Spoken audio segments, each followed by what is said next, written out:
আজকে বানাবো একটা পুরোনো দিনের আমার ঠাকুমার হাতের রান্না। লবণ দিয়ে লেবু দিয়ে রুই মাছটা আগে রাখি, হাতে মাখা করব। লবণ আর লেবুর মিশ্রণ মিশিয়ে 5 মিনিট রেখে দিই।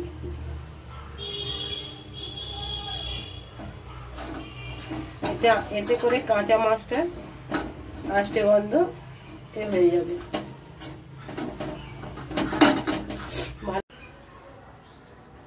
পুরো লেবুটাই দিয়ে দিলাম একটা গোটা।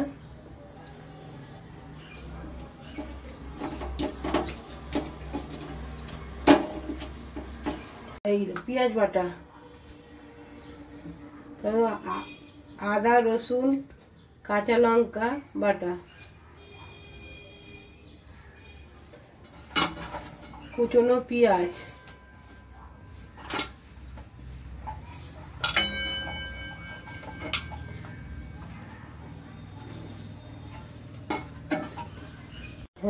হলুদ গুঁড়ো, কাশ্মীরি রেড চিলি পাউডার, জিরে গুঁড়ো, ধনে গুঁড়ো, সামান্য একটু গোলমরিচ গুঁড়ো এটাও দিয়ে দেবো।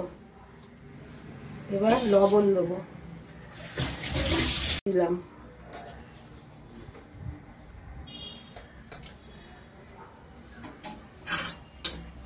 টমেটোর কুচি দিয়ে দিলাম। এবার পরিমাণ মতো সরষের তেল দিয়ে দিলাম।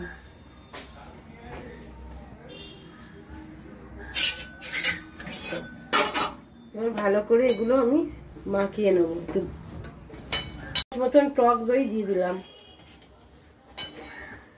এবার এগুলোকে ভালো করে হাতে যত ভালো করে মাখাবো তত ভালো খেতে লাগবে। ভালো করে মাখাবেন সব দিয়ে।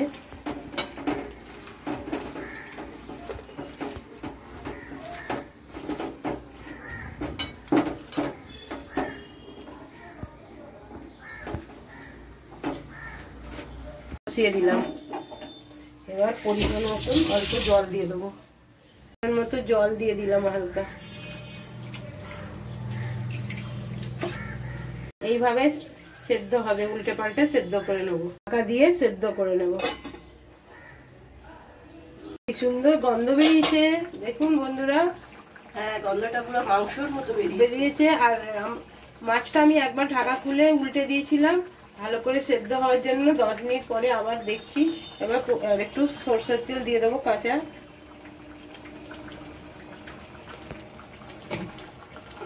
ঠাকুমার হাতে খেয়েছিলাম, এই ছোটবেলায় ঠাকুমার হাতে খেয়েছিলাম, কিন্তু রান্নাটা এত ভালো, এত সুন্দর সেন্ট। একবার হলেও করে খেয়ে দেখবেন, ভালো লাগবে। আমার ঠাকুমা করে খাইয়েছিল, ঠাকুমার হাতের রেসিপি এটা। কালারটাও খুব সুন্দর বেরিয়েছে। কালারটাও খুব সুন্দর এসেছে। হ্যাঁ, আমার মেয়েও বলছে কালারটা খুব সুন্দর এসেছে, তোরও খুব ভালো লাগছে। এবার ধনে পাতা, একটা কাঁচা লঙ্কা ফাটিয়ে দিয়ে দিই, আর কিছুটা ধনে পাতা কুচি দিয়ে দিলাম।